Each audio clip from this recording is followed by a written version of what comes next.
আসসালামু আলাইকুম everyone, welcome back to my channel. তো বন্ধুরা, আজকে অনেক দিন পরে আবারও আমার বোনের বারান্দাতে চলে আসলাম। যে এখানে 2 পিস হচ্ছে বুলবুলি পাখির ডিম ছিল। তো তারপরে নাকি 1 পিস পেড়েছিল, অর্থাৎ 3 পিস ডিম ছিল। তো এখন 3টি বাচ্চা হয়েছে।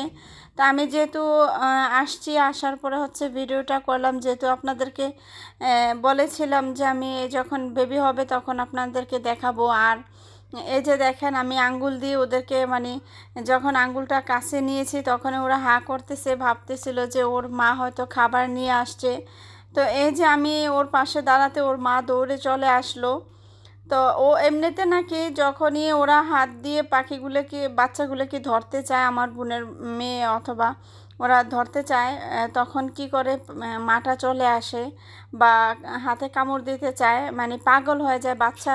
ও মনে করে যে বাচ্চাদেরকে যদি নিয়ে যায় বা কোনো কিছু করে, হয়তো বা এরকম মনে করে নাকি জানি না। তো এই যে আমিও আসছি, তার ব্যতিক্রম না। এই যে দেখেন মাটা এখানে কি করতেছে, কিন্তু আমি আসছি, আমি যখন বাচ্চাগুলোকে ধরতেছি বা হাতটা ওখানে রাখছি, কিন্তু পাখিটা আসতেছে না। আমি ভাবতেছি যে ও পাখিটা যেহেতু কাছে আসবে, তো হয়তো বা পাখিটাকে একটু হাত বুলাবো অথবা বেবিগুলা আমি ধরতেছি, দেখি তার কি করে বা অনুভূতি কি হয় পাখিটার, বা আমার কেমন লাগে। তা আসলে অনেকক্ষণ ওয়েট করতেছিলাম, অবশেষে পাখির বাচ্চাগুলোকে হাতে নিয়ে নিলাম। তাও মাটা আসতেছে না আমার হাতে। তো আমার বোনের মেয়েটা বললো যে খালামণি, আমরা যখন ধরতে যাই একেবারে আমাদের হাতে কামড় মেরে ফেলে মাটা এসে এই অবস্থা। কিন্তু আসলে আমি অনেক টাচ করতেছি, ও মাটা সাহস পাইতেছে না, আমাকে দেখে ভয় পাইতেছিল। তো দেখেন একেবারে এখন লাস্ট পর্যায়ে কি হয়েছে, আমি যেহেতু ওর বাচ্চাটাকে আমার হাতে নিয়ে নিয়েছিলাম, তখন হচ্ছে ও একেবারে পাশে চলে আসছে। আর এমনিতে ঝড় বৃষ্টি আসছে যখন, তখন আমার বোনের মেয়ে কাপড়টা দিয়ে হচ্ছে বাসাটাকে একেবারে ভালোভাবে ঘিরে রেখেছে, যেন বাসাটা বাতাসে পড়ে না যায়। তো অনেক যেহেতু বাতাস হয়েছিল, তো হয়তো পড়ে যাচ্ছিল, তো ও এভাবে ওর একটা কাপড় দিয়ে এভাবে ঢেকে দিয়েছে যেন বাতাসে আঘাত না হয় বাসাটার মধ্যে। তো দেখেন ও একদম কাছাকাছি এসে বসে আছে। তো আমি পাখির বাচ্চাটাকে হাতে নিয়ে আবারও নামিয়ে আমার হাতে দেখতেছি যে ও নাকি এসে হাতে কামড় মেরে ফেলে মাটা।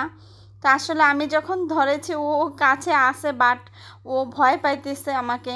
তো যাই হোক, ওকে আমি আবারও বাসায় উঠিয়ে দিলাম। কিন্তু দেখেন কি সুন্দর মাটা একদম পাশাপাশি এসে দাঁড়িয়ে আছে। তো আমি আসলে দেখতে চাইতেছি যে মাটা কিভাবে খাবার খাবে বা কিভাবে খাবার খাওয়ায়। তো খাবারটা যে খাওয়াবে আমি ওয়েট করতেছি, আসলে দেখাতে পারলাম না। আমি আবারও বাসায় চলে আসছি, কারণ এতক্ষণ অনেকক্ষণ ধরে ওয়েট করছি ও মাটা এসে খাবারটা খাওয়াবে, দেখাবো, কিন্তু সেই ভাগ্যটা হলো না। যাই হোক, যতটুকু পারলাম আপনাদেরকে দেখালাম, দেখতেই পারছেন এই যে মাটা এখানে। তো কেমন লাগলো, বেবিগুলা কেমন হলো আমাকে অবশ্যই জানাবেন। আল্লাহ হাফিজ, আসসালামু আলাইকুম।